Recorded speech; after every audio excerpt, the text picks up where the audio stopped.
알론 바굿이라 불렀더라. 아멘. 오늘 저는 여러분들과 함께 내가 곤경에 처했을 때, 혹은 다른 말로 표현하면 내가 위기를 당했을 때 라는 제목으로 하나님의 은혜를 나누고자 합니다. 할 수만 있으면 곤경을 만나고 싶지 않고, 또 행여 또 곤경을 내가 좀 만난다 할지라도 그 곤경에서 빨리 벗어나고 싶어 하죠. 그러나 하나님을 믿는 믿음의 사람들에게도 이 곤경에 처할 때가 있고, 또 그 곤경에서 쉽사리 또 벗어나지도 않게 됩니다. 주님과 함께하는 인생이지만은 내 인생의 어느 때에 원치 않는 이러한 곤경을 만난다면 우리가 어떻게 해야 될까? 우리는 야곱을 통해서 곤경에서 벗어나는 이 언약 백성으로서의 길을 오늘 본문을 통해서 발견하게 됩니다.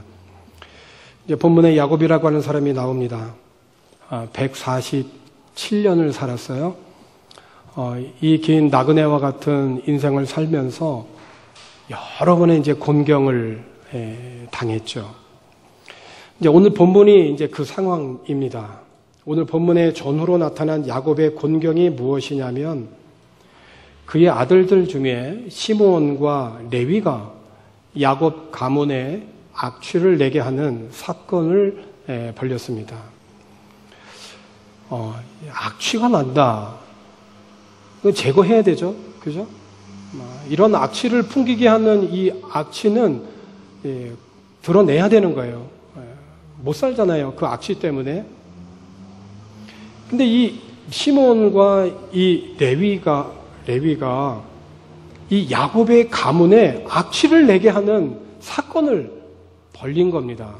그래서 야곱이 살고 있는 그 지역에 있는 모든 사람들로부터 죽임을 당하게 되는, 이 가문이 멸망하게 되는 위기를, 이 곤경을 당하게 되죠. 이걸 이제 야곱이 이렇게 고백한 거예요. 창세기 34장 30절의 말씀에서 야곱이 시므온과 레위에게 이르되 너희가 내게 화를 끼쳐 나로 하여금 이 땅의 주민 곧 가나안 족속과 브리스 족속에게 악취를 내게 하였도다. 나는 수가 적은즉 그들이 모여 나를 치고 나를 죽이리니 그러면 나와 내 집이 멸망하리라. 그 야곱의 사랑하는 딸인 이 디나가 시내 구경을 나갔다가 그 세겜성의 추장의 아들로부터 성폭행을 당하지 않습니까? 야곱이 먼저 이 소식을 듣게 됐고, 집을 나갔던 아들들이 일을 마치고 돌아왔을 때 아버지 야곱은 그 아들들에게 디나에게 있었던 사건을 말하게 되죠. 그런데 무엇 때문인지 몰라도 여기에서 야곱은 이 사건에 대해서 해결점을 찾지를 못해요. 자기 집의 수치로 인하여서 낙담을 해서인지 하여튼 그는 결정하고 행동하는 능력이 부족했습니다.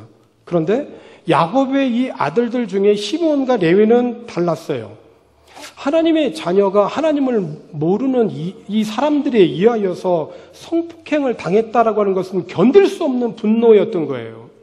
그래가지고 이 시므온과 레위는 세겜성을 찾아가서 그 사람들에게 이 결혼이라고 하는 제안으로 이 사람들을 속여가지고 남자들은 한 명도 살리지 않고 전부 다 죽여버렸습니다. 아주 살육이 벌어졌죠. 하나님의 언약 백성이라고 하는 이 언약의 열성은 있었는데 그것을 보수하는 방법은 철저하게 죄악적인 거죠. 그들의 열성은 성결한 열성이 아니었던 겁니다. 이 사건은 이제 야곱을 경악하게 했어요. 어찌할 바를 몰랐죠. 죄책감과 더불어서 능력 부족을 느끼게 되었고, 내가 이 세겜성에 너무 오래 머물러 살았다라고 하는 이 자책감에 어찌 보면 과단성을 잃어버렸는지도 몰라요.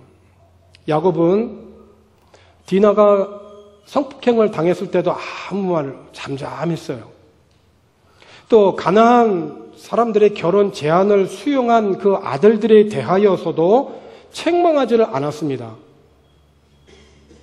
그리고 시므온과 레위가 저지른 이 세겜성 대량 학살에 대해서도 문제 삼지를 않았어요.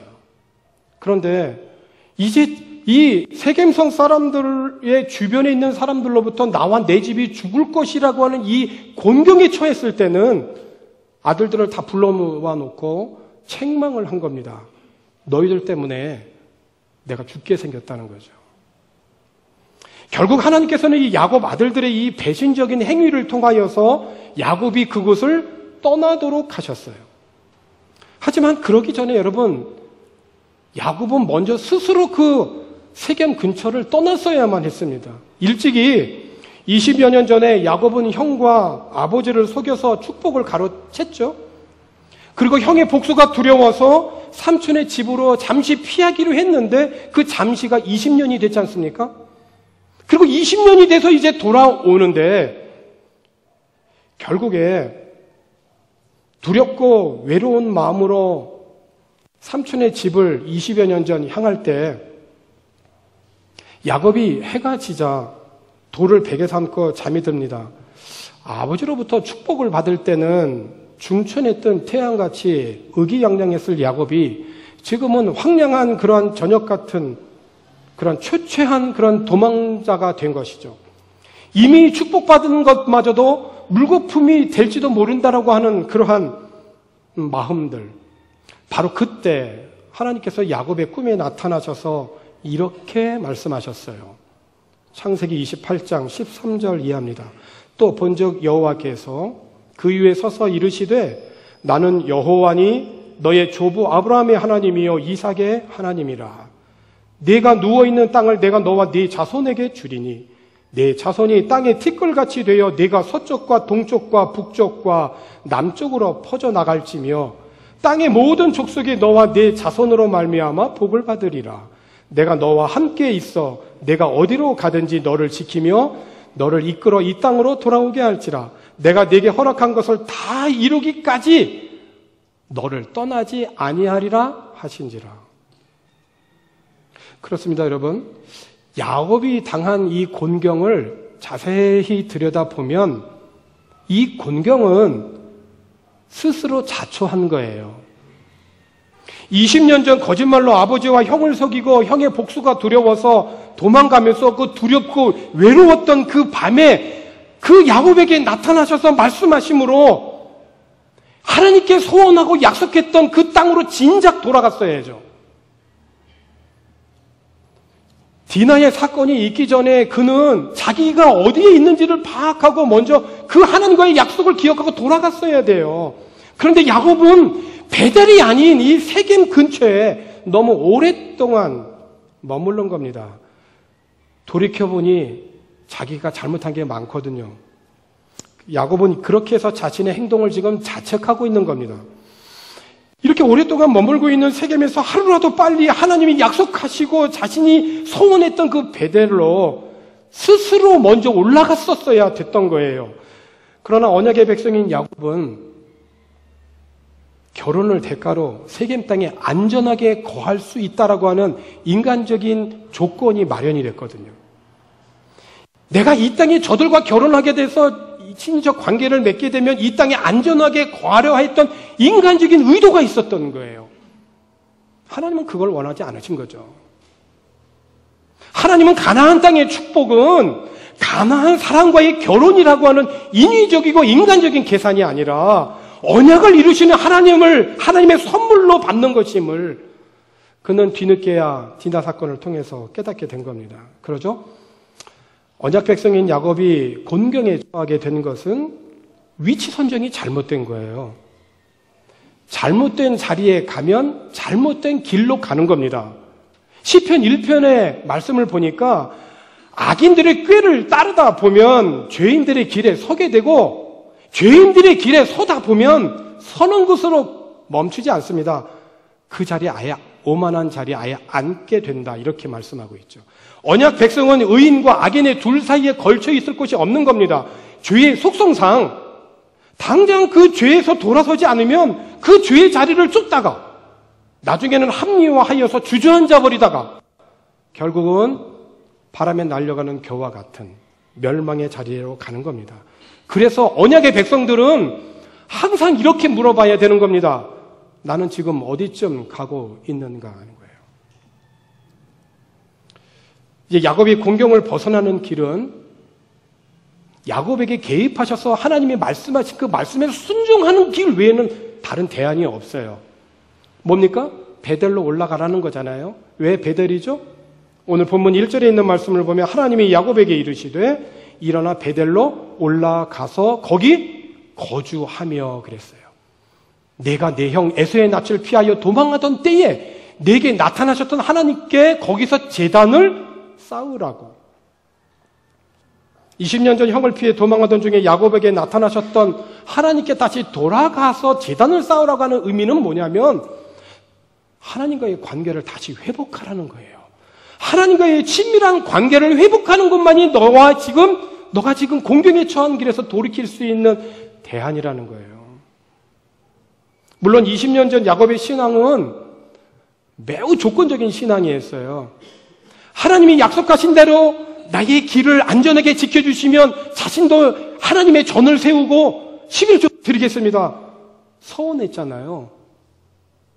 아예 자신의 미래를 베델에서 만난 하나님께 결박해 버린 건데, 하지만 그때 신앙은 여전히 만약 하나님이 나에게 뭐뭐뭐뭐 해주신다면 이렇게 조건이 붙은 신앙이었다는 거예요.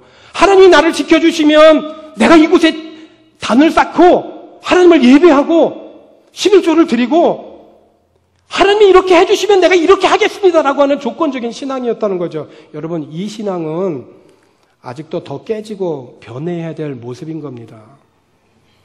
그런데 야곱은 사랑하는 딸 디나의 사건을 통해서 자신이 가고 있는 길을 보게 된 겁니다. 그리고 오늘 본문 우리가 함께 읽은 창세기 35장에 와서 하나님의 야곱의 인생에 찾아오시고 말씀하심으로 야곱은 공경에서 돌이킬 수 있는 기회, 은혜를 받게 된 거예요. 그렇습니다. 만약에 우리들의 인생에서 하나님이 개입하시지 않는다면 오늘 우리들은 어떻게 될 것 같습니까? 깨끗한 화단을 관리하지 않고 그냥 놔둔다면 어떻게 될까요? 과수원에 과수들을 제때에 가지치기를 하는 이유는 과일이 잘 맺을 수 있도록 하기 위한 과수원 지기에 계획과 뜻이 있는 겁니다. 그 과수원 지기에 손에 지금 가위가 들려있다고 해서 뿌리를 뽑으려고 하는 건 아니잖아요. 그 가지를 여러 가지 치는 것에 대해서 나 이거 너무 아프다고 그만하라고 하지 말라고 이렇게 할 수는 없는 거죠. 단순히 가지를 지금 치는 것이니까. 기회를 주신 하나님께 야곱이 취해야 할 이 행동은 뭡니까? 하나님 이제 기회를 주셨어요. 하나님께서 야곱에게 이제 회복할 수 있는 길을 열어주셨어요. 어떻게 하면 되겠습니까? 오늘 야곱이 2절과 3절, 4절에 있는 말씀을 보면 야곱이 하나님이 개입하셔서 그에게 기회를 주신 것에 대해서 야곱이 어떻게 했는지에 대해서 나와요. 2절부터 보면 야곱이 이제 자기 집안 사람과 자기와 함께한 모든 자에게 이르되 너희 중에 있는 첫 번째 이방 신상들을 버리라는 거예요. 이거 버리지 않으면 하나님 앞에 온전한 예배가 안 된다는 거예요. 두 번째 뭐죠? 자신을 정결하게 하고 그리고 너희들의 의복을 바꾸어 입으라는 거예요. 그리고 우리가 일어나 베델로 올라가자. 그리고 그 베델에서 만난 하나님을 고백하는 거예요. 내 환난 날에 내게 응답하시고 내가 가는 길에 나와 함께 하신 하나님께 내가 거기서 제단을 쌓으려 하노라. 그리고 나서 그들은 직접 행동으로 옮기잖아요. 그들이 자기 손에 있는 모든 이방 신상들과 자기 귀에 있는 귀고리들을 야곱에게 주는지라. 야곱이 그것들을 세겜 근처 상수리 나무 아래에 묻고. 야곱은 지체하지 아니하고 떠날 채비를 하죠.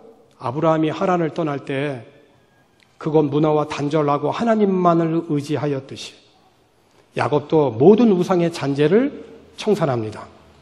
사랑하는 성도 여러분, 하나님을 모시면서도 내 안에 버리지 않는 우상은 없는지 돌아보십시오. 야곱은 제단을 쌓기 전에 버릴 것을 버리고 하나님만을 바라봅니다. 야곱이 자녀들의 악행에 절망하고 또 가나안인들의 그 보복을 걱정하여서 베델의 약속을 망각한 자신을 자책할 때 베델에서의 외로움과 야복강에서의 불안 중에 찾아오셔서 말씀하신 하나님만을 이제 다시 바라보겠다고. 그리고 지금까지 자신을 지켜줄 줄 알았던 그 많은 소유들, 안전의 기반으로 삼았던 그 모든 삶의 그 모든 조건들이 허상이다라고 하는 것을 깨달았잖아요. 그리고 눈을 들어서 이제 베델을 바라보게 한 겁니다. 이제는 영적인 저지대를 떠나서 하나님에게 자신을 바치는 이 베델이라고 하는 영적인 고지대로 올라가라고 하는 하나님을 바라보는 것입니다. 그는 올라가서 자신의 고백대로 하나님을 예배할 겁니다. 어떤 하나님을 예배하죠? 하나님을 예배할 때 하나님에 대한 신앙의 고백이 중요한 거예요. 그것이 지난번에 말씀드린 대로 하나님께 영광을 돌리는 첫 번째 방법이에요. 하나님이 어떤 분이신지, 하나님에 대한 바른 믿음의 고백은 그 고백 자체만으로도 하나님께 영광이 되는 거거든요. 3절의 고백대로 내 환난 날에 내게 응답하시며 내가 가는 길에 나와 함께 하신 하나님. 할렐루야죠? 아멘입니다. 하나님은 내 환난 날에 내게 응답하신 하나님이시다.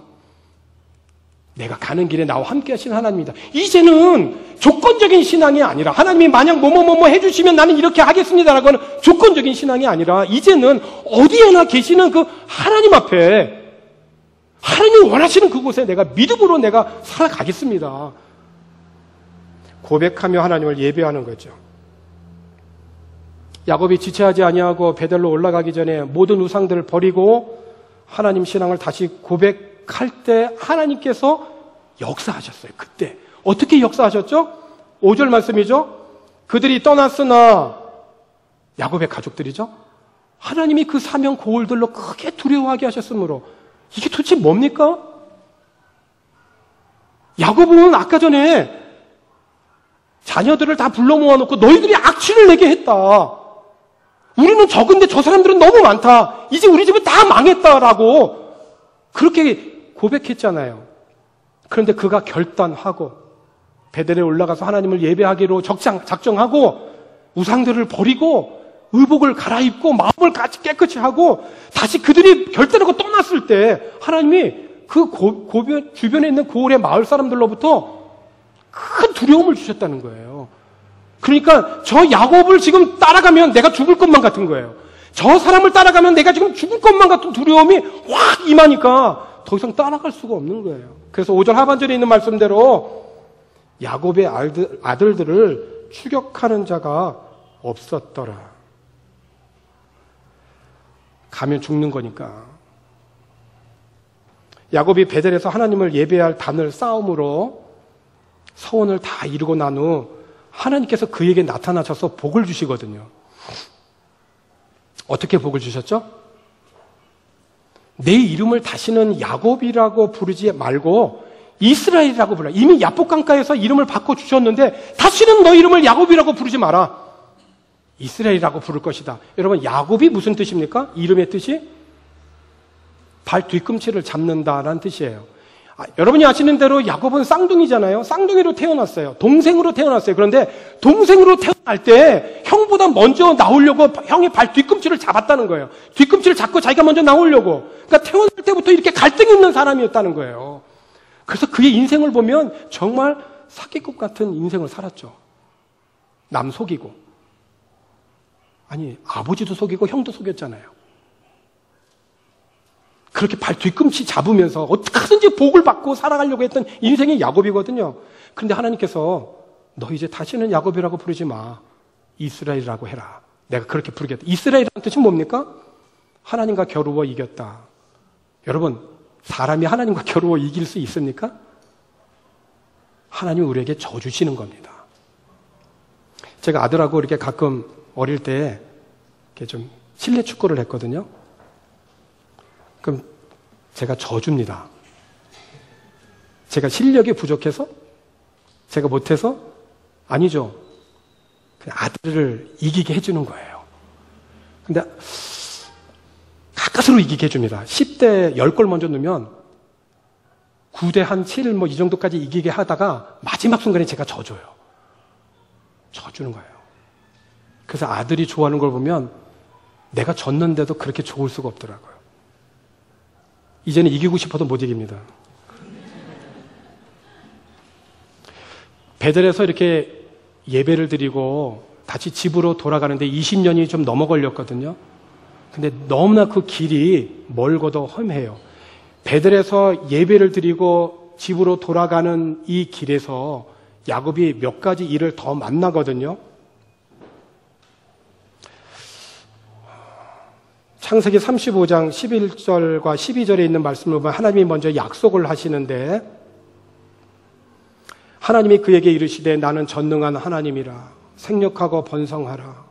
이렇게 한 백성과 백성들의 총회가 내게서 나오고 왕들이 내 허리에서 나오리라.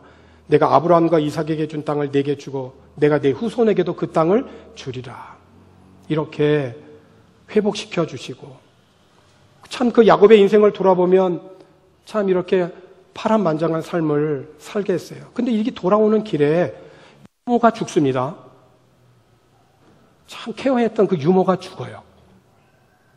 오늘 8절 끝에 있는 말씀에 그렇게 기록되어 있어요. 리브가의 유모 드보라가 죽음에. 그리고 가장 사랑했던 라헬, 그 라헬을 위해서 14년을 일을 해요. 그 라헬이 죽습니다. 왜 죽죠? 아들을 낳다가 죽어요. 어느 아들이죠? 베냐민.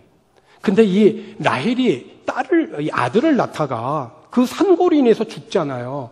죽으면서 그 아들의 이름을 뭐라고 짓습니까? 베노니. 베노니는 무슨 뜻입니까? 슬픔의 아들. 내가 이 아들을 키우고 싶은데 내가 이렇게 죽음으로 말미암아 너무 내가 슬프다. 너는 슬픔의 아들이구나. 베노니라고 이름을 줘요.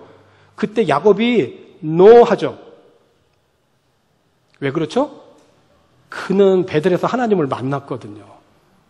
그래서 이 아이의 이름은 슬픔의 아들이라고 하는 베논이라고 짓지 마라. 뭐라고 짓죠? 베냐민. 베냐민은 무슨 뜻입니까? 오른손의 아들. 여러분 성경에서 오른손이다라고 하는 것은 하나님의 권능을 나타내요. 그러니까 너는 이제 비록 우리들의 환경이 너는 슬픔의 아들로 태어났지만은 너는 슬픔의 아들로 살지 마라. 하나님의 권능의 오른손으로 하나님께 붙잡혀서 살아라. 능력 있는 삶을 살아라. 바뀌잖아요. 그 바뀐 힘이 어디서 났을까요? 공경을 처할 때 베델에 올라가서 하나님을 만난 그 하나님의 은혜를 힘입은 그 은혜로 말미암아 베노니가 아니라 베냐민의 인생을 살겠다라고 그 남은 인생을 그렇게 야곱은 살아갔던 것입니다. 사랑하는 성도 여러분,